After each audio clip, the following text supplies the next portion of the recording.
And ideally, the reason why we want to discuss this topic is given the current environment which we are in.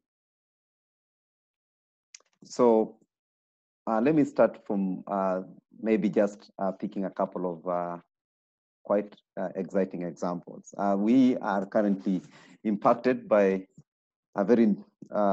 a very difficult period. We are facing what we call coronavirus pandemic, and this particular pandemic has really made the world look at things differently in ways businesses operating, in ways even social engagements are being conducted. So it has really brought very, I would say, interesting times whereby we are looking into innovation and how then policy shifts will be able to determine how then we deal with our social, our economic, our technological, and also our economical aspects within the world. So the reason why then we really need to look into this particular topic is then how then can we drive this particular change. Change is always something that is difficult to maintain, and particularly when you look at the insurance environment, change is something that takes time, and we've seen a lot of interesting discussions around this particular topic. InsurTech is basically bringing in technology in the insurance aspects within the operations of the insurance business. So the first thing is that what are the challenges and within the insurance industry, and what changes are we likely to see? Now, we've seen a lot of changes around the accessibility. How then do we access these particular products? Now, traditional channels entails that you really need to talk or basically meet face-to-face with an insurance agent or an insurance intermediary. We've seen that changing over the past, though there's particular areas that still we access insurance products through these particular traditional channels. We've seen a growth of internet channels whereby people can now purchase those particular products through internet channels. We've seen the limitations that we kind of manage to move away from around accessibility once we adopt some of these particular forms of technology. And that really gives us an ability to improve on the inclusion side within the insurance accessibility. Now, there's also some form of credibility that we've seen some changes in terms of credibility, whereby there are different kind of disputes that can arise. There are different types of disputes that arise due to sales and things such as claims. And it needs then we need to provide some form of education. And how then do we ensure that we provide some form of education towards the insurance provision? So to improve on the credibility, whereby we've seen there is no, or maybe there is lack of trust within the production of services of insurance, there is need to ensure that there's some form of educational standard that really pushes and provides some clarity on what insurance services do provide. There's also in terms of business models. The business models have changed, and this is highly impacted by the customer needs. Customers can pull and push the products where they wanted them to be. The needs are highly dynamic, and without really adapting to a business model that we look into the customer needs, we look into how then do we channel management in terms of management of these particular services and also control of business, then it becomes very difficult to achieve the level of profitability that each and any business enterprise would ideally want to achieve. We've also seen a lot of integration, and this provides us with an ecosystem that will push towards ensuring that the business practices, the insurance business practices do improve over time. And that is basically what is happening within the inside environment. Now, if you look at the outside environment, there's a lot of competition within the industry. There's also competing with the economic environment, and you can quickly pick on what is happening currently with this particular pandemic. It has made the environment quite difficult to operate in.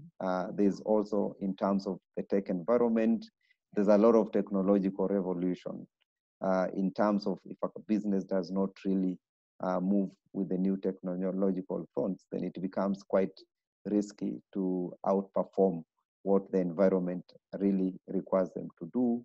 And new technological risks coming through, the cyber risks have been on the increase. So again, with these new technologies, then we provide, it basically brings in new types of risks. There's also need of things of consumer demand. How then do we look at the customer needs? Their needs are altering each and every day. If someone used to drive a vehicle like the the entire month, maybe he might only use that vehicle during the weekends, and the other time basically operates with Uber and such kind of things. Then it basically means that the consumer demand changes. So it will be more pay as you go, because each and every the consumers' demands are highly changing. Now, out of that, then there's need to constantly improve in terms of accessibility. They constantly need to look at the value of insurance industry in the era of inclusive financial needs. That means that we need to go beyond the comfort zone and look at how then do we provide a service that will be inclusive towards all the needs. There's need to look at the existing applications, technological applications that will be of great help to improve accessibility and in terms of ensuring that the customers do obtain those particular insurance products with ease. So the insurance industry needs to shift into looking at customer needs. They need to provide differentiated products. That means that each and every product should fit a particular clientele. It should be able not to produce a product that it's one fits all, but this particular product should be able to resonate with the customer needs. There's need to expand insurance coverage. That means that we have to go just beyond what we are comfortable providing and look at the inclusion side. We need to enrich our experience, that is insurance service experience. How do customers perceive insurance business? And that will enable at the long end this particular industry to reach its potential. So it highly links to the customer needs. We need to provide those particular products in a differentiated manner. We need to ensure that the customer experience is something that people will be looking forward to purchase these particular products.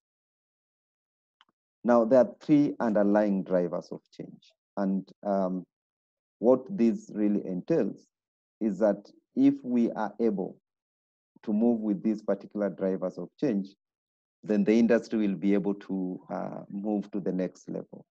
The first driver is technology. How then do we adopt to the changing technological environment? We've seen currently different disruptions against on different technological applications. We talk about artificial intelligence, we talk about blockchain. All those technological changes can have a very big impact within the sector. And if we don't ideally look into those particular changes, then it will be quite difficult for us to move towards ensuring that we provide the level of coverage that is necessitated. Also, maybe before I go to the next slide, there's what we talk about the customer expectations, always changing. Business digital disruptors are coming in, whereby you look at things around, sorry for that, things around InsurTechs coming in, people that want to disrupt the entire industry. They are coming in with new products. They're coming in for the new customer base. And what happens when a digital disruptor comes in and creates its own market with new customers? The next thing that a digital disruptor does is basically going for the incumbent. They can ideally go for the existing clientele.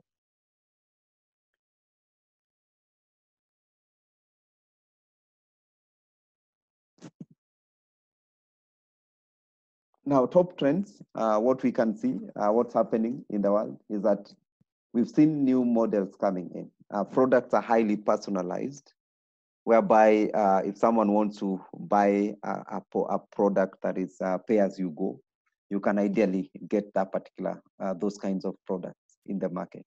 So these particular products only focus on the personal needs of a person. So if somebody or a company will be able to create personalized products that will look at your own risk profile or an ideal risk profile for each and every client, that particular company will be able to move towards achieving the objective that we highly indicated above, whereby we're looking at the customer needs, we're looking at getting into the new markets, we're looking at increasing coverage.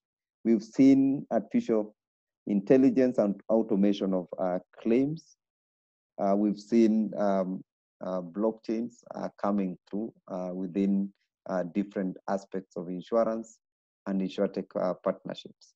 So these are areas that we need to look at keenly, and I'll be able to indicate with particular examples of what is being done on this particular field. So looking into these new models, we are having a very digitized economy, whereby you make, or basically you want to pay for what you're using. So it's all of on demand. It's not whereby you just want to buy a product that you'll utilize maybe in the future. You want to purchase something that you're going to utilize in that particular day. So we are basically shifting from that particular point of whereby we are having a product that will cover entirely everything. You want to cover the risk that you perceive that you are going to encounter in that particular day. So with the digital systems, that is, we are capable of providing that. We've seen bots, BOT, basically taking a lot of mainstream, whereby you don't want really to have people in the front and the back office. You want to automate these particular services in terms of claims payment, in terms of policy sales. So this basically enables us to achieve what we call a personalized service, whereby a customer can ideally purchase his own product. He can decide on when he can claim without really requiring any assistance from a person. We've seen flexible coverage options, whereby you can decide on what you want to purchase, what period you want to be covered. And this basically is highly pushed in by what we call microinsurance and peer-to-peer insurance, whereby people can come together and purchase their own particular product. Microinsurance has been on the increase, whereby you're looking into providing coverage for those particular people that are in the lower pyramid and providing some possible inclusion. Lifestyles have changed. Lifestyle apps, particularly, you'll get that every person nowadays have some form of a gadget, wearables and such kind of things. So it gives us once companies are able to get these particular apps integrated within their systems, then they're able to understand customer behavior, and these will lead to more accurate risk assessment. That will ideally push and reduce the amount of premiums, because you ideally know at a scale the kind of risks that you are having. Now, if all this is achieved and pushing the digitized, personalized models, 80% of the premium collected that is usually lost through distribution costs will be saved. That means that you can ideally offer cheaper products, given that most of the things that you are doing are basically managed within the digital models. What we might need to ask ourselves then, what will it make for intermediaries who have been within this particular ecosystem? We've seen that the existence of excessive dependence of humans will highly be reduced. And then it means that maybe over the next couple of years, we might need to look into pushing around whereby intermediaries can become more focused into ensuring that they are falling within this particular ecosystem of digitization, and providing these particular platforms rather than being the value whereby they have to ideally be the ones that lead to person-to-person contact. But again, this works only for highly personalized products. For specialized and sophisticated products, maybe we might need still the intermediation processes, given the complexity of those particular products. Just as an example, what then this will mean is that customer experience will change. Companies will start offering brand loyalty points, and that will reduce the false claims that ideally most of people have been talking about. We'll see also reinsurance will try and provide capital directly to some digital brands. Quite interesting because there'll be need to acquire some digital brands. They'll try and push that particular capital directly because they see the need of providing that level of coverage. Regulatory frameworks will also change. And what you'll be able to see is that there'll be a lot of policy shifts to accommodate shorter value chains. Remember, we've been talking about regulatory environment saying, okay, fine, for an insurance product, it should be within this number of months. This is the way payment should be done. But with these changes that we're seeing around the personalized services, then there'll be need to look at how then we accommodate so shorter value chains. In terms of AI and robotics, there'll be a lot of robotic processing, and it will occupy a center stage. And one of the examples that is quite interesting is Lemonade, a company in the US, has a BOT, Jim, that accesses and pays property claims within 3 seconds. So ideally, this is a process that might have been undertaken by a person, but you look at companies basically doing and forming robotics that enables them to meet claims within 3 seconds. There are some areas that they have even employed drones to ensure that the assessment is done by use of drones. We've seen insurance agents such as SPX interact with customers through a mobile app, and basically they help their customers to purchase right policies. So a lot of processes coming in, and what these particular processes will do, it will be driven by newer data channels. That means that companies must have a very good processing capability of the data. It must be able to employ advanced algorithms that will enable them process these particular claims within 3 seconds by use of technology.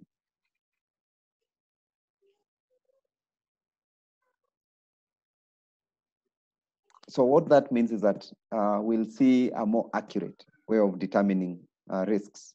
So once you ideally accurately price risks, that means that you'll get the right price. At the same time, profitability will be impacted. You'll see that most of the time insurance industry is highly impacted by lack of profitability.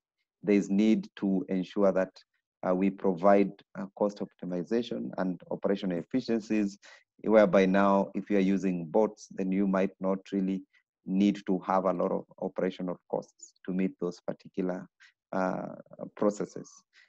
Competition and newer business models will arise because it means that with AI, we are going to reduce the likelihood of claims. It means that we'll have to employ and basically bring in new business models towards achievement of this particular process.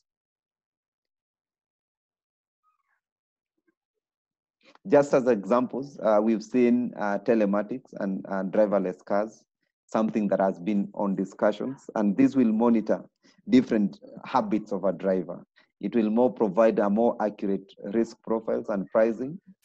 So for instance, looking into the future, we'll have driverless cars, and most of the time, a driverless car might be purchased, and once that one has been purchased, the accuracy and the rate of accidents. It will limit those particular accidents, and it will reduce the overall need for insurance. And this really means that we have to look at how then do we ensure that we embrace these particular changes that are going to happen. We've seen smart homes, smart property, whereby if someone is going to buy home insurance, there'll be so many sensors to monitor the homes, and there'll be a smart doorbell, there'll be monitoring system, and that will basically will be connected to a gadget that someone is working with. So what does that mean within the insurance process? Does it mean that the costs will reduce or the control over major risks? It means that we might also need to think about how then we access digital processes that are creating smart environment around us. Wearables, in terms of biometric sensors, it will monitor everything around your health system. Does it mean that maybe our health insurance will have to be connected to this particular changes and provide incentives? If someone goes to work out and it's recorded, will you get a premium a discount based on that?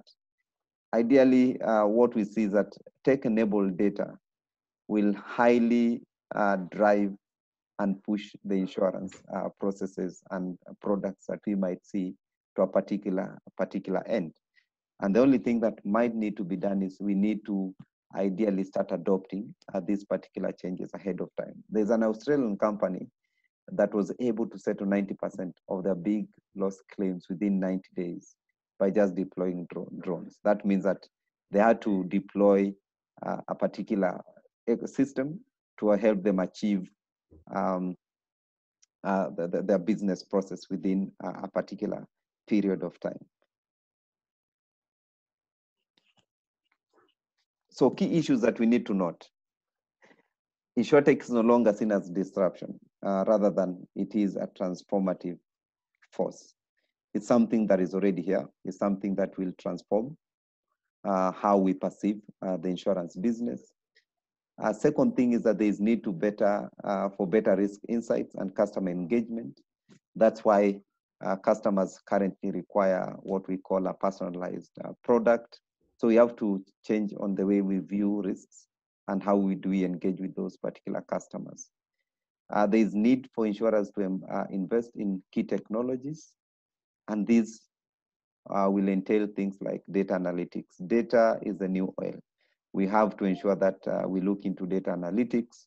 Mobile insurance or use of mobile is something that provides a very big advantage when it comes to accessibility and the spread and the depth of insurance within different ecosystems. So it's something that will support the transformation within this particular environment.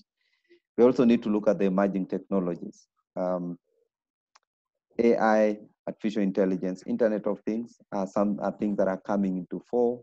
And we've seen that each and every time, even if you are just walking and your phone will be able to give you at a scale how healthy you are, how many steps or strides did you take in that particular day. Blockchain is now becoming more familiar, though not highly clear, but it's something that we expect for usage by different insurance companies. Insurers and InsurTechs are collaborating to overcome the industry challenges. We'll see a lot of collaborations in the next coming days or months because there is need for InsurTechs and insurers to partner towards overcoming some of the challenges that we've been encountering within the industry. Challenges of accessibility, challenges of credibility, challenges of getting into a particular market.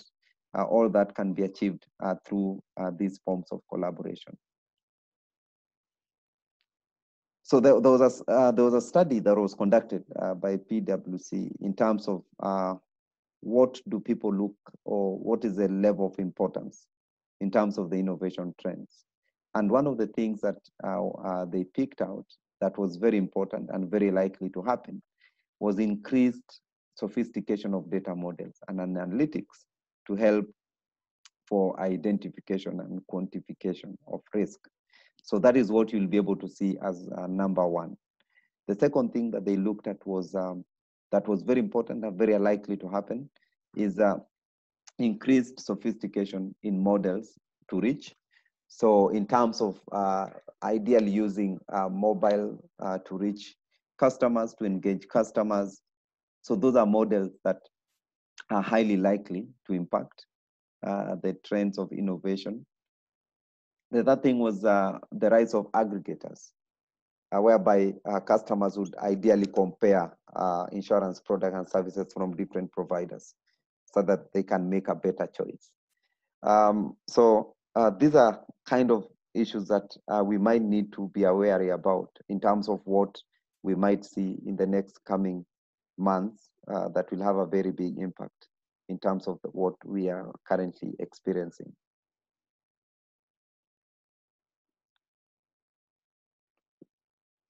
Areas of technological investment that maybe you might need to think about for the next 12 months. The first thing is data analytics. We've seen agri-tech companies basically coming up with softwares that will improve on data analytics. 84% of the next 12 months within the insurance industry will be driven by data. The second largest component that will be able to drive innovation and people might need to think about investing is mobile.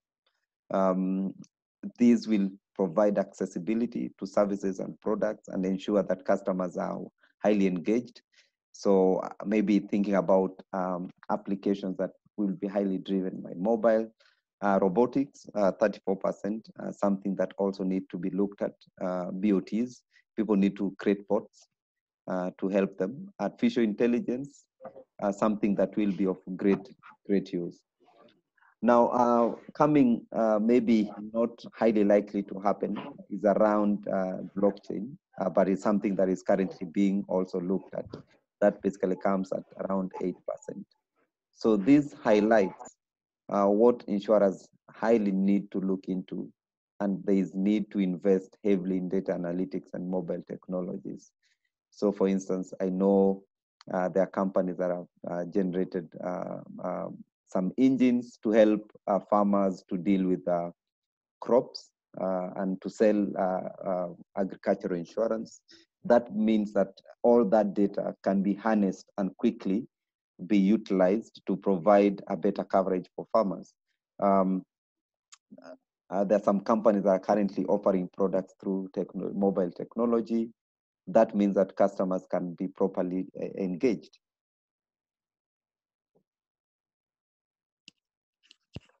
Now, other things that were highly picked out is the challenges that we kind of experience within the industry. And these particular challenges do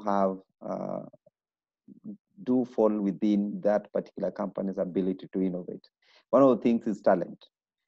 Talent is a key issue among the insurers, and they're having trouble in hiring people that will enable them get the right skill set for innovation. Secondly, in terms of data storage, there's a challenge in terms of getting proper utilization and systems for data storage that will be able to protect the consumer data. And above that, then there are a number of regulations that do protect consumer data. These are some of the challenges that companies do experience.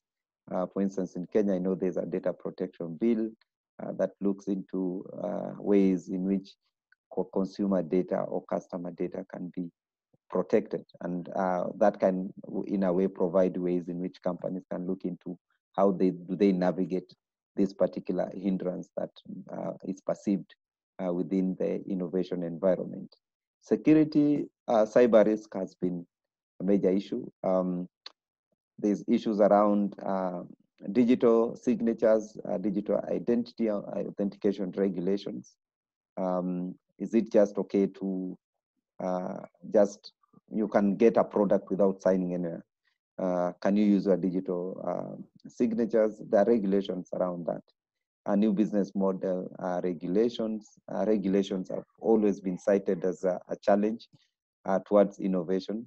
So again, we've seen different regulators looking into providing sandboxes to test some models, to test some products. So again, there's some flexibility around allowing for companies to test some of their solutions that to deal with these challenges that are being perceived within the sector. I'll go to the next component, and this is quite interesting because we've talked about drivers of innovation, what we perceive as innovation, what are the what we call the disruptors within the sector, and the trends that push to innovation. But there's usually a dilemma when it comes to innovation. And this is something that has either made people not to go and innovate. At the same time, it makes them sit in a gray area on what they need to do as institutions. So one thing that we have to realize is that decision-making and resource allocation is very key when it comes to the success of any financial institution or any particular company. And most of the time you'll get that when it comes to innovation, the first question that people do ask is that how much resources are we likely to put in this particular innovation? And within the decision-making process, it takes a lot of time for people to agree, are we going for this innovation or not? Second thing is that most of the time we have to listen to customers, but that doesn't really happen. We track a lot of our competitors' actions. Now, innovation is highly built around listening to customers, but most of the time you'll get companies highly listening and tracking what their competitors are doing. And the other thing is investing in resources to design, and we highly invest in resources that basically give us higher performance. So most of the time you'll get that companies are interested in higher revenues, in higher profits, and they are only focusing on those particular products that will provide this. Now, interestingly is that innovation does not come immediately by providing higher performance, does not immediately come by providing higher profits. So you'll get that innovators or basically companies will not ideally move in providing or basically supporting that innovations. So these are reasons why most companies have stumbled or failed when confronted by disruptive change. Is that how do we go beyond this particular disruption and become the disruptive change that each and every person is likely to talk about? Now, let's explore the incumbents. These are people that are comfortable. They are at a particular niche. And what happens with the incumbents is that they don't value new innovations because they don't want to apply any new change to their existing customers. Most of the time, incumbents are comfortable with the space they're in. The second thing is that they view technologies as weak and they want to operate very mature networks. They don't want to test and try new innovations. Most of the time managers or management within these incumbents, they resist any sensible thing that comes around investing in new technologies. And most of the time, they usually act within the best interests of the company. We cannot blame them because of that. Is that we are comfortable, we are within our niche, we are getting all this business that we are currently getting, and we don't really see the need of getting into a new market. So moving into new markets is highly rejected within the incumbency. And they see that particular innovation that it will make a very small change for them. So most of the time, they are looking at a very prohibitive cost structure. Most of the time, they don't have margins that will allow for those particular innovations. Now, what do we see on the other end? The new entrants. Now, new entrants are highly formed by people that have been either been frustrated by these incumbents based on what change they were trying to push within the incumbent institution. And most of the time, they have very little or nothing to lose when they enter the market. So they always want to make a change. Another thing is that they're small startups, and the way people view them in the market is that these people don't pose any threat. And most of the time, the new entrants, they look for the new markets where their technologies will apply. And most of the time, they do this in a trial and error and at very low margins. So the key question that maybe we need to ask ourselves, if these technologies, will they be at a position to find new customers? Will they be at a position to create new markets? And most of the time, they get new customers and new markets, but at a very small or a significant or an insignificant number. And they have to create time to mature. And most of the time, incumbents will not be highly concerned, and they know they might not really have any margin on their current market. And that is true. They might not have any margin on the current market because these people are basically creating new customers and new markets. But there is somewhere that we'll be able to see how then it interplays and the new entrants might have an impact on the incumbents. Now, I just want to give examples, and quite interesting. We look at two examples. There was a company called Intel. Intel, their processors, they provide computer processors, and Intel was going to die because there were two entrants within their market, Cyrix and AMD. And what Cyrix and AMD were doing, they were providing a low-value processors. And most of the time is that once these particular people are providing a low-value processors, Intel knew that they needed to do something within that particular new market. So what Intel did, they came up with a new processor, which most of the time, I know most of us have heard of Celeron. Celeron that Intel do produce was ideally created to get into the lower shift market, because Intel used to provide high valued processors.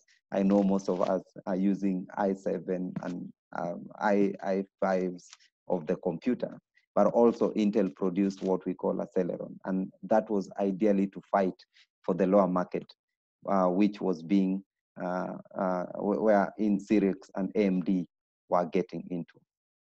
Now, if you look at the other end, the GM and Toyota. Now, GM is a big company in the US, a vehicle manufacturer. And interestingly, when Toyota went into the market in US, Toyota started producing low-value vehicles. Now, GM and Ford did not respond at all. So what Toyota did, they got into the lower market. People accepted, new customers created. And over time, what Toyota did was to start producing high-valued vehicles. So by the time GM and Ford realized, they were too late, because Toyota were now producing high-valued vehicles. Talk of the top-end Toyota brands. Don't think of the small brands that they have. Over time, they have built a bigger level brand, high-valued vehicles, whereby what GM and Ford thought that, look, Toyota has just come to do small, low-value vehicles, and we are not really interested in the market that they are in. So it's very important for incumbents to look at which market is being created and how then they need to respond towards achieving. And this can be done in various ways. It can either be done through partnerships or through acquisition, or through basically redesigning your products. Now, this is quite an interesting thing I want to play. So these are different brands, top 15 global brands. And ideally, if you look at this particular document, this particular video, you'll be able to see where Ford is. And this is in 2001. Toyota is nowhere. You can also look at Intel, where Intel is. So in 2002, Toyota comes in, and Toyota started to grow in terms of a brand. And in 2003, basically, Toyota managed to overtake Ford.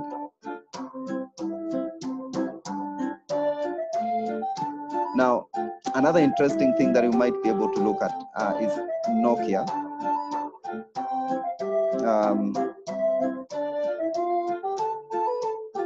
Maybe I just need to forward the video. But this shows you how different brands change based on technology. Now, Google came in 2008 among the top 15. The growth of Google has been tremendous.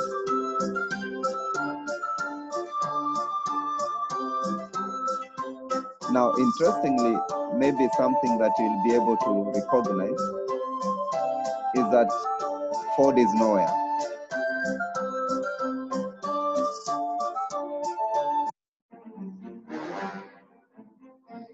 Now, in 2014, talk of Apple on top of the brand, Google on top of the brand. So highly technological companies. Talk of the vehicle brand, Toyota remains on top as one of the top 15 brands. But nowhere you could see Ford.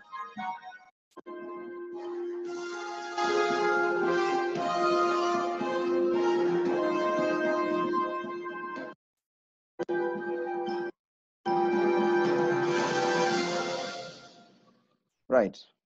That shows you the change that can happen based on responding to customer needs. Toyota still remains one of the top brands within the sector. If you look at, check on whether Ford is there, not there. Mercedes-Benz, because of maybe their niche, is something that you could see quite interesting. But ideally, you'll see highly digital tech-driven companies are on the top. Companies are quickly to respond to their customers, coming in pretty much within the fold. Now, this is a choice. The choice is with the businesses. They have to either make between catering for their current customers, or adopting new technologies and innovations that will cater for their future needs, their future customer needs. Now, incumbents will highly focus on the current needs. But one thing that we've seen is that customer needs are always changing, and we have to know what will be our customer requiring for tomorrow. Another thing is that we have to either see whether we need to adopt disruptive advancements, or in a way to stay relevant, we have to expand these initiatives in terms of how then do we embrace the new innovations. Now, the biggest problem is usually how do we value innovation? At first, innovations will look weak, will look immature, will look that we need, they operate up at a particular cost. But we have to look at ways of ensuring that we are always having a foothold of the market and pushing for these particular innovations, even though their margins are small at the start. Their customers are very fragile. And also in terms of the expectations of the product performance is usually taken to be low when we look at the innovations.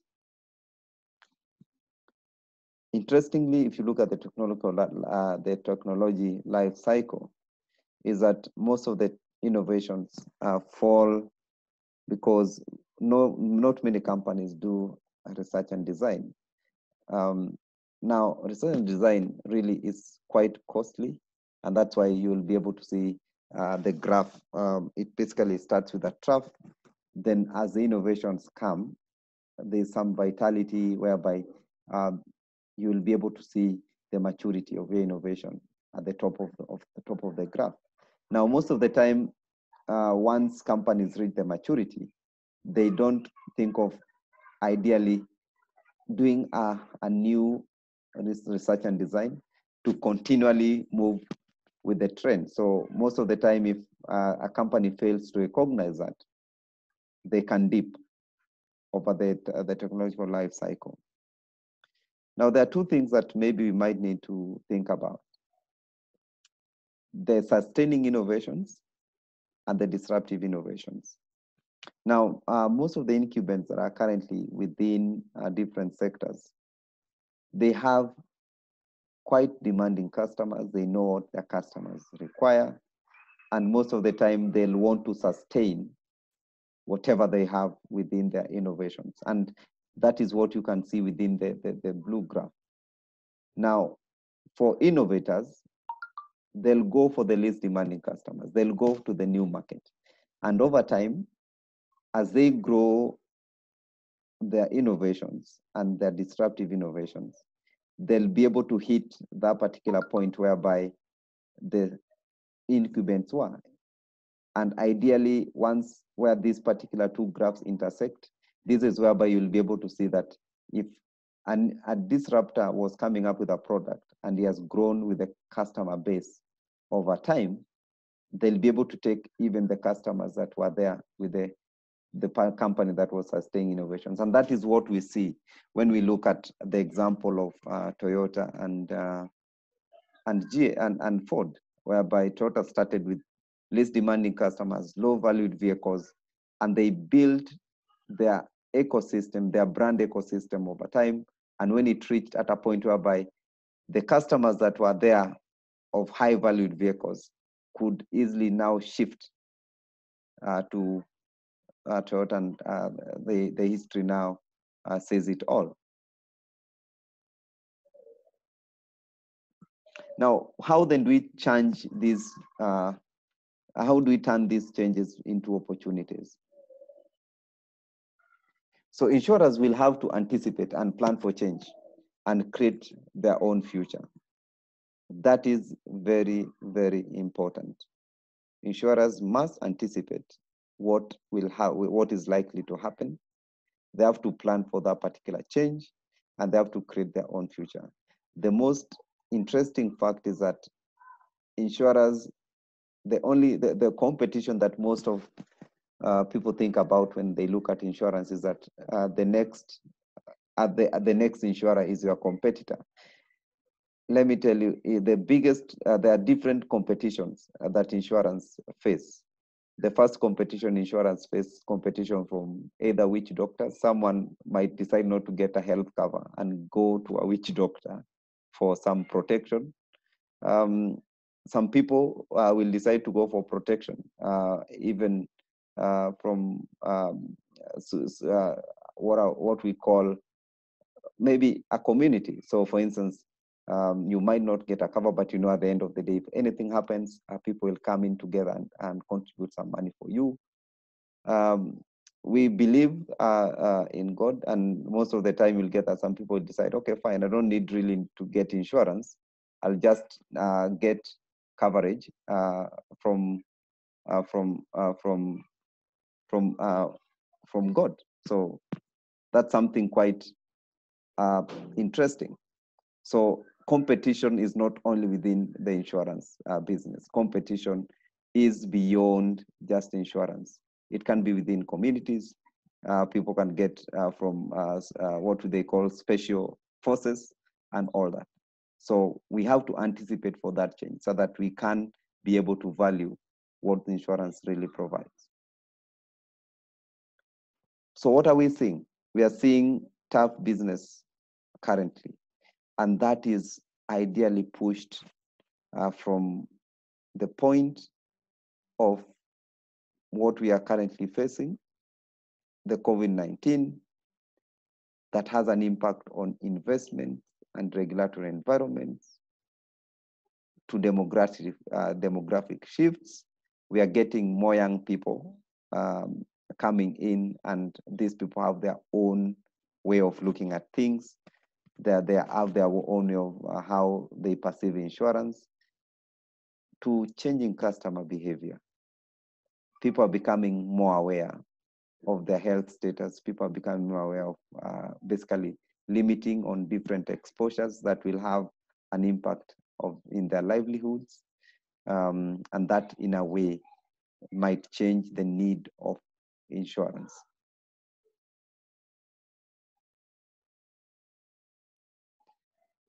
So maybe digging deep into this. Social, so many things you are likely to see. From customer behavior, we are creating a very strong social network. So it will be highly impractical for a company not giving cognizance of social networks that are being created. You'll get that people are currently believe or having groups. There's a lot of peer-to-peer interaction. And without us getting into that particular social behavior or that social network, it will be very difficult to provide value. Customer expectations always on the change. People know what they want. People are demanding for better services, and we have to be at the forefront of providing that.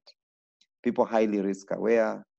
There's a lot of health issues that people are currently grappling with, and people are taking care of their health. A lot of talent to drain. People are basically looking for the best talent. Businesses are looking for the best talent. And there's need to look at how you maintain your talent. There's a lot of shifts. The dynamics across the middle class. Most of the time, those people are born some time earlier in the century. You'll be able to see that families are currently having a new structure. Most of the time, at our days, maybe we were born so many. Currently, you get someone getting 1 or 2 kids, and that's it. Our dependency ratio has also changed, and aging has been an issue in particular areas. In terms of the economic issues, urbanization, highly people are thinking of urbanization. There's a lot of issues around inflation, social security, partnerships. So all these things are trying to push the way we should be able to look at insurance. And when you look at these economic processes, there's need to rise within the economic and political power within the emerging market. Technology, information and analysis, devices, all that has a very big impact. There's a lot of software. There's a lot of medical advances. People are talking about telemedicine. People are talking about so many technological trends, telematics. Everyone has a gadget. Everyone has a device. And how can we connect to these devices in a way that we provide coverage that will be commensurate to the risks? Environment, talk about climate change. So there's need for agri-tech solutions. We've talked about, we've seen catastrophes, pandemics coming through, locusts and such kind of things. So how then do we respond to those particular changes? Sustainability is something that is crucially important. How do we sustain the environment? And it's something that needs to be highly discussed. How do insurance companies cooperate in terms of improving on sustainability?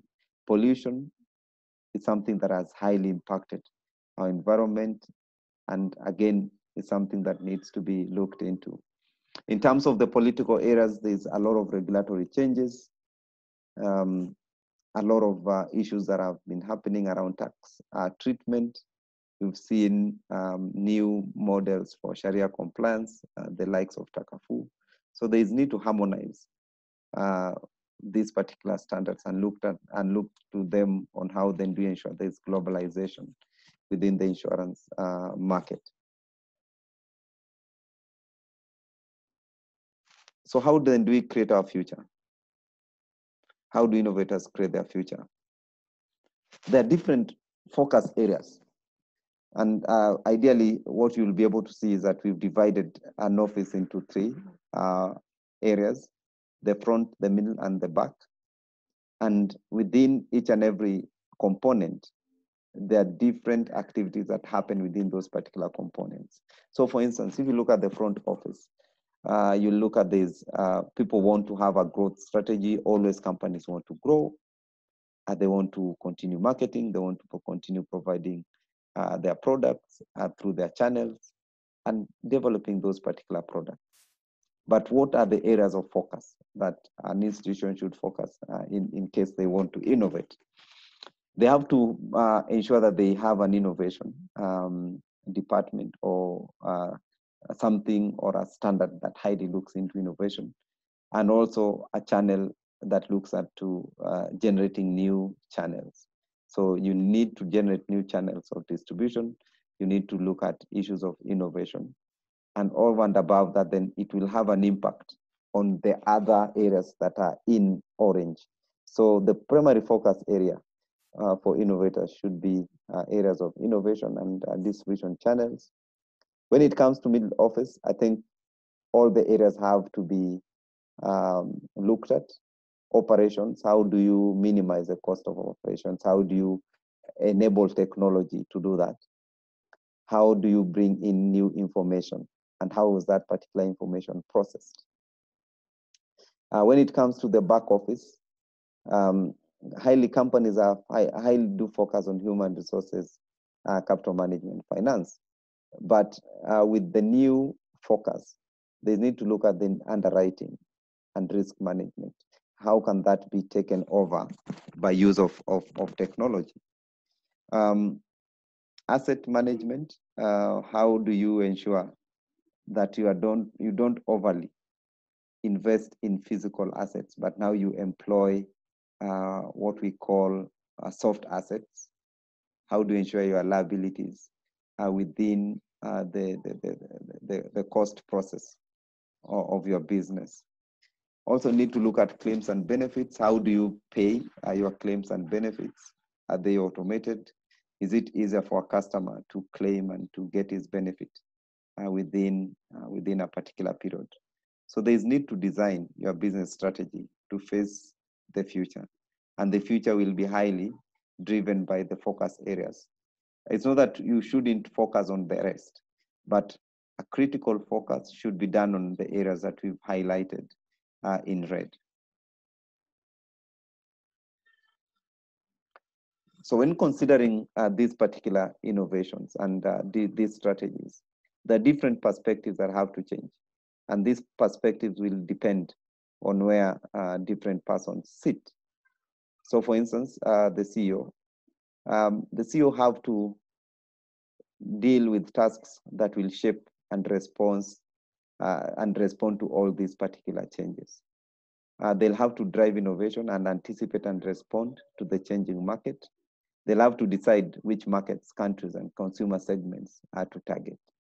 And they'll also have to prioritize on the investments and build the capabilities that will enable them survive and exploit the new market.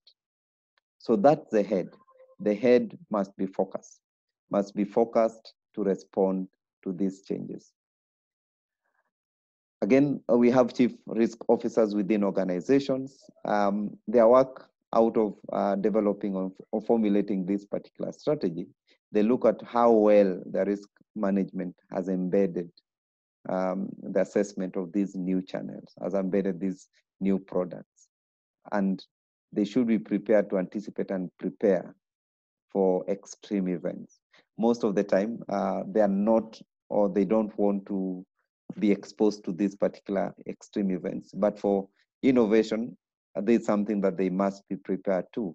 And in case you don't want to innovate or you don't innovate, then there's no need for preparing for such events. But they have to be embedded within the organization.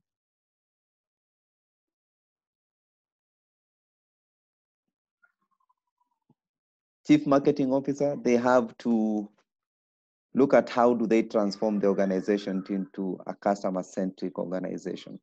Now, that means that they will be capable of marketing and tailoring products to changing customer attitudes and behavior.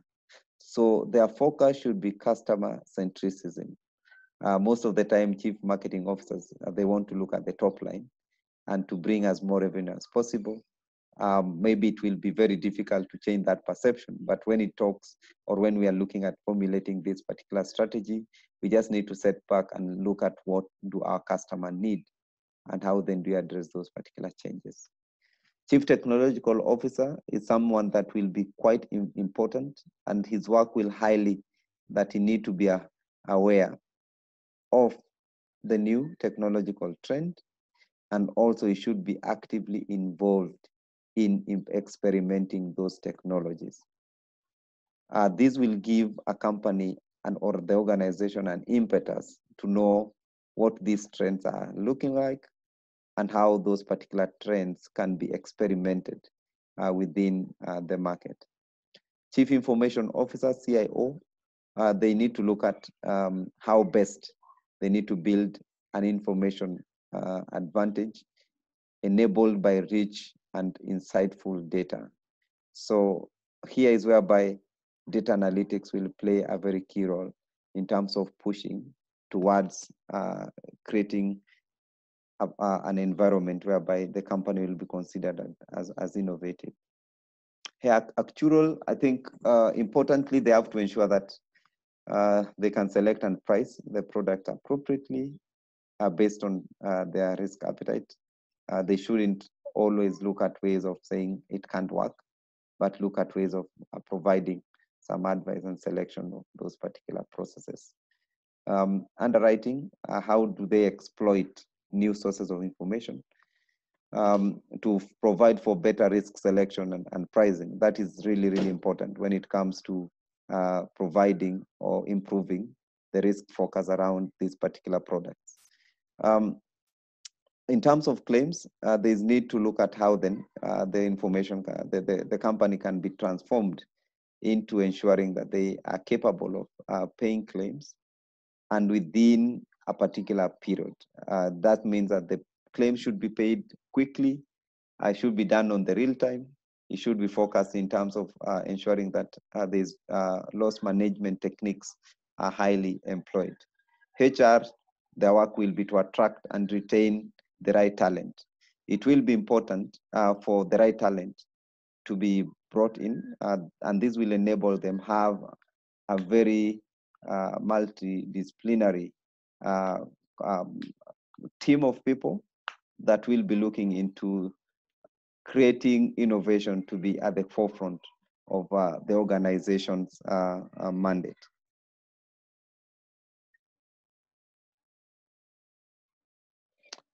So you have to design your business strategy to face the future. And what ideally we need to do is that we have to ensure, I'm just getting into that slide, we have to ensure that our business gets into that particular future. So the insurance industry is at the brink of a major revolution. And what we've seen currently and what is happening in the world, there are two ways that companies can think about it. Is only do we adopt into COVID-19, or do we ideally look into post-COVID-19? Companies that will be able to adopt their processes to fit in the requirements of what the world is dictating now will be able to provide that impetus and change the direction of what the future entails. So there are ways into which we need to look at, and the things that insurers really need to look at. One thing is that we know there are no quick fixes that can be adopted quickly, but InsurTechs will require to transform the industry in a way that we are going to place the customer at the heart of everything, or at the heart of each and everything that the company does. So there are 4 things that we have to do. One, we have to look at new ways of doing business. That means that we have to look at how then we implement new, innovative approaches to transform the way insurance companies do business. 2, we need to move beyond the comfort zone. That means that We need to build a new customer-centric architecture that will be having the customer at heart. This will mean that we'll have to design our products. We have to put our propositions within the needs of these particular customers. We have to transform the leadership in a way that we have to ensure that our executives are in a position to embrace the change. And that particular change should be able to benefit. Companies should be able to benefit from the opportunities that those particular changes do provide. And the last component is partnership and collaborations. We must work in partnerships, and what we are going to see is that insurers and reinsurers will look into adopting InsurTech companies in the next coming years, because one thing that insurance companies or reinsurance will believe that the InsurTechs have already learned some things within their ecosystem. They have already created a new market and a new product, and it will be easier to quickly adopt into that particular environment. Thank you very much. I'll stop at that. I'll call in for questions, and you can ideally unmute yourself. Those are my contacts, and I'm now ready for questions. Thank you, and let's have a couple of questions. You can unmute yourself. Thank you very much, Elias Omondi. This is Olga Specker from Syngenta Foundation. A very instructive session, great topic, very close to our heart. So I would like to touch on the sustainability point, Elias and colleagues, and it's more on the cost of the development of those solutions. So how do we make sure these solutions are sustainable, and what is in our mind that is key to really push forward? Is it the private sector getting closer to the public sector? How can we? Yeah, very interesting. I think one of the biggest challenges that most companies do have is the cost of these technologies. And it's whereby when we look at the dilemma, that is where we get the biggest dilemma. Do I really need to invest in this particular technology? And once I've invested in that technology, how will it reciprocate into enabling me getting the right profits? Now, where we get the right balance is where the technology is able to generate the right revenues that a company had anticipated for. Now, that cannot be achieved, or someone cannot outrightly stipulate that and know whether that will happen. So it's what basically needs to be taken in by a number of institutions is to look at, do we have a budget that we can initially engage and put it in our innovation strategy? And within that, how then do we continually measure our effectiveness towards what we are trying to innovate? Now, that can only be answered once you get the right number of customers, the businesses are generating revenues. And another fear is that people might wait for you to do all that work, then they just replicate and quick adopt and implement. So that's why you get people kind of here to innovate quite quickly. Ideally, come and pick innovation and move very fast. So my advice would be we just need to see the best in terms of minimizing the cost of delivering that innovation. The quick will be to either work in partnerships with the providers of technology and share the cost. And maybe the cost can be put together with the level or the number of customers that do subscribe or something like that. Everyone will be working highly, very high the numbers. and also trying to see whether that technology can be provided cheaply. So, for instance, if it's accessibility, why can't you adopt a mobile phone? Or if it's something that needs a properly designed technology, then it will be partnerships. But also, there's need to get governments or financial regulators trying to create that environment, whereby if it's a test, I don't really need to comply with all the requirements, because you will be testing your solution within a particular period of time. So ideally, they should bring things as sandboxes to enable companies to test. That means that they can ideally move some costs that they would have to comply with all the regulations to that particular technology. That helps to save some costs. So again, government can come in terms of providing a platform for testing. Partnerships are very important. However, you can partner with the technological provider to InsurTech that have already created that particular platform, or you can decide to develop the technology. But ideally, you must really need to look at ways in which that technology can be self-sustaining. Thank you. Thank you for your question, Olga. Thank you very much, Elias, and congratulations again. Thank you. Questions? I think we have like 5 minutes or so. There is a question. So you can unmute yourself. It's just to go to your mic and mute yourself. Any clarification needed? Hi, Elias. This is Nancy here, Nancy Akech. Yes.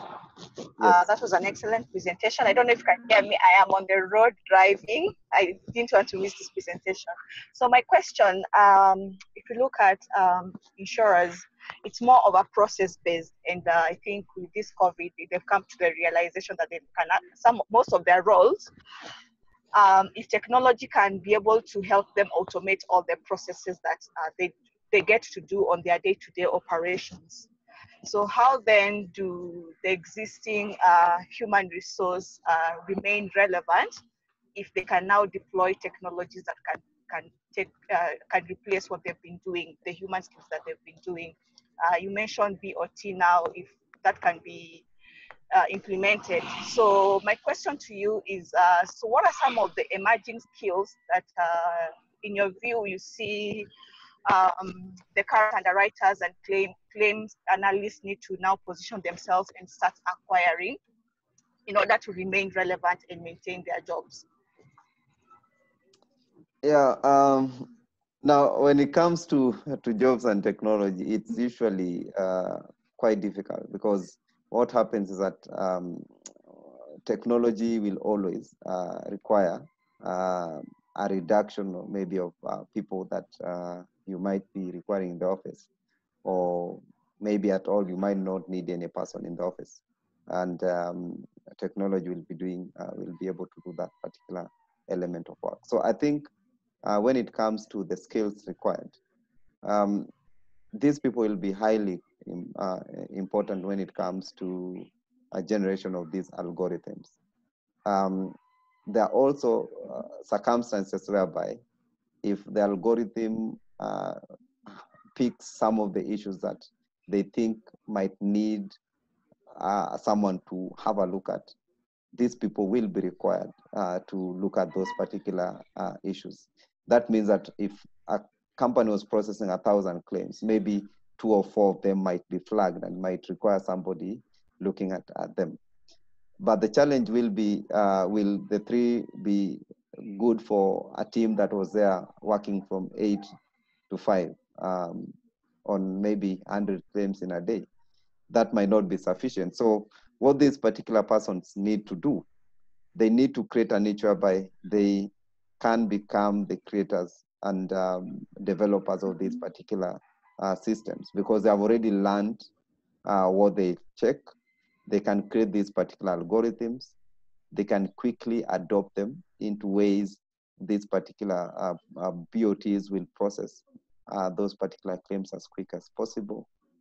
There's always need to look at the new skill set. That means that at least you shouldn't need to ideally embrace getting at more technology-driven courses that will be of great importance. You also need to look at what will be there tomorrow. So that means that in case of these particular persons waiting for them to be employed, they can be the ones that will be creating these particular BOTs, because these BOTs will be needed. They are with so many companies, and in essence, dependent on the number of process claims that these BOTs are generating, then they can be able to get their cut within that. So it's all about looking into the future. It's all about becoming that next BOT and embracing technology in terms of basically advancing yourself to understand what this technology will need, and becoming conversant with these particular tools. Thank you, Nancy. Thank you. And the other question, if there's no any other, sorry. Go on, Nancy. Once you're done, I'll ask my question. Okay. Insurers are seen as laggards when it comes to innovation, and the other challenge that we also face is that we are highly regulated. How and I know you work at the Insurance Regulatory Authority in Kenya. What are some of the strategies that the regulator is already working on to enable the insurers now adopt some of these innovations? Because sometimes we tend to feel that our hands are tied because of the regulators' measures that they have put in place. What are your thoughts on that and going forward?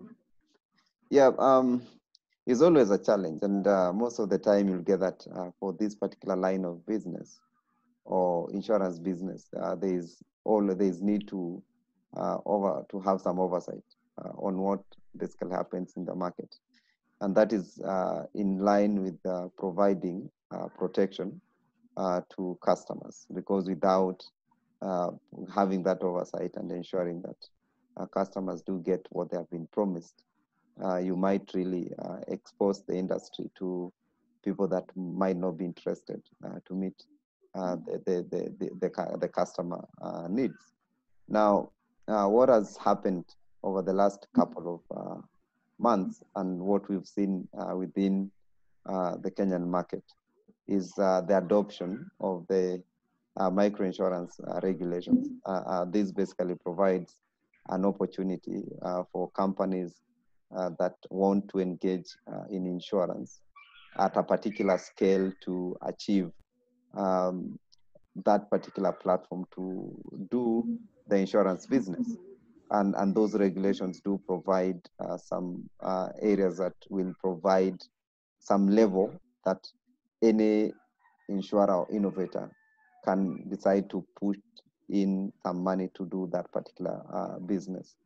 Also, we've done what we call a regulatory sandbox, whereby we've initiated an innovation hub in Kenya that is highly going to cultivate and spur insurance innovations. And what this basically entails is that insurers or innovators or InsurTechs can now test their innovations within a controlled environment. That means that you can test, and ideally testing means that you sell your products to the public.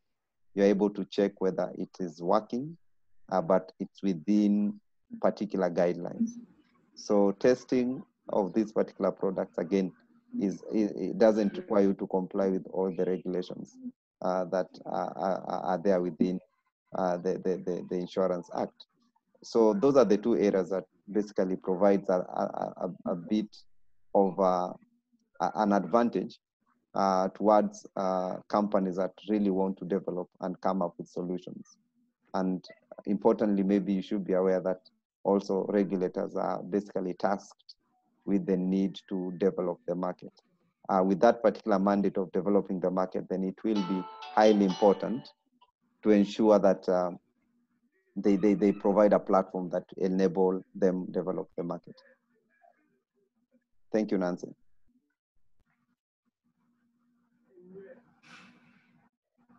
Any other question? Hello. Hello. Yeah, Elias, this is Mark. Just two questions. One, I just heard you mention a development hub, a tech hub for the Kenyan industry. I wanted to know, is a documentation for that regulation available to everybody? Is this something like you can get online? Because I think it will be a good document for other markets too as well. Yeah. Then my second question will be from the tech perspective. I figured that in all your discussions, it was as though you were talking from the insurance perspective. Okay, so from the tech product perspective, I mean companies that are developing InsurTech for the market, we figured out that insurers, like Nancy said, are very sluggish in terms of taking on new innovations. Ideally, they are conservative. You won't blame them for that, like you said in your presentation. But what do you think is the ideal thing to, because you talked about partnership, to scale up partnership from the side of the tech companies through to the insurers? Because it takes a long while, from my experience, it takes a long while to be able to get an insurer to say, I want to go with this tech. So for me, what would be the, if you want, value proposition in the midst of this coronavirus and how it's changed the space of the insurance operation and all that? Yeah, so these are my two questions. Right, thanks, Mark. Right, as we've indicated, these particular documents are available. We'll be able to also push, send our website where we are basically encouraging these innovations through the Innovation Hub. There are a couple of documents that do stipulate what innovators, you've mentioned the tech companies, because what happens within the sandbox or the testing environment, it's not reserved for insurance companies. It can be an individual, it can be a tech company. And what this tech company, they want to test their tech solution within the insurance market. So they can ideally be allowed to test that at the real environment within a particular controls. So these documents are available, and I should be able to provide the links for those where you can access them. Now, as you mentioned, I think within the insurance sector, people are very conservative, and ideally, it will be very difficult to blame them. One thing that maybe the reason why maybe they're still comfortable at that particular point is we've not really had a very serious disruptor. We've talked about the three drivers of change. We've talked about technology, we've talked about customer behavior, and we talked about digital disruptors. But have they managed to shake the incumbency within these particular insurance systems? It's something that over time we might be able to see the level of discomfort based on what push these companies do provide. Ideally, the best way will be to look at how do we then encourage these disruptors to come in. And what you've seen within the Kenyan market is basically giving an opportunity and a platform for these disruptors to come in. So once the disruptors come in, then it will mean that they will be recognized. Companies will see the need of embracing the change and bringing in new ideas within their business models and processes. At the same time, the innovators will see that it is not, there's no barrier to coming into the market, which basically that barrier will be removed through the sandbox that is being implemented.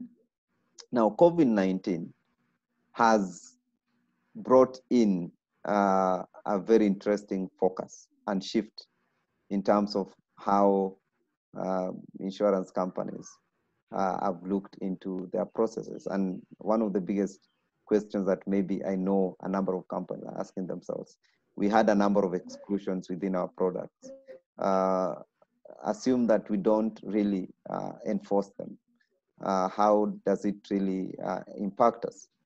There are some business processes that were highly face-to-face, based on social distancing and stay-at-home directives. These are not happening, and these companies are still operating. Then we've seen that in terms of business resilience and disruption that it has been caused, it means that businesses need to quickly readjust and employ these particular innovations. And one of the biggest changes that we are likely to see in the next couple of years as we go through this particular pandemic is that innovation will be at the forefront and the policy shifts will be at the forefront. They have to embrace innovation. Governments and regulators have to ideally be very flexible in enabling policies to shift and to change their policies in a way that they can be able to sustain this particular market. So I think this gives us an opportunity. It has really pushed the industry to think about embrace of technology and basically looking at how best they can still provide their services. But for the technology end, and people who want to see technology working, I think the biggest thing will be also looking at the regulatory environment and providing that particular platform for them to come in and do what is best for them. Thank you, Mark. I think I'll take one more last question, then we can call it a day.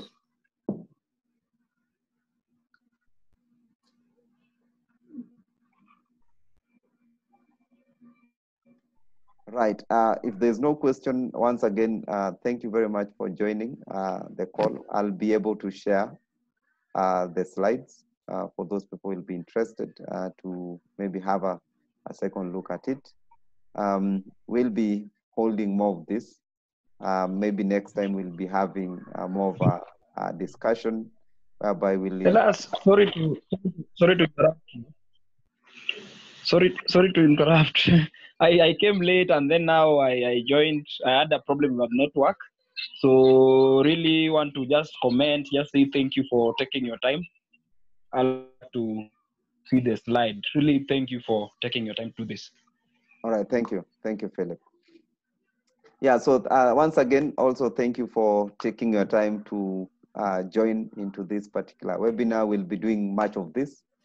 For any question, I know all of you have my email. You can drop me an email. I'm also available on LinkedIn.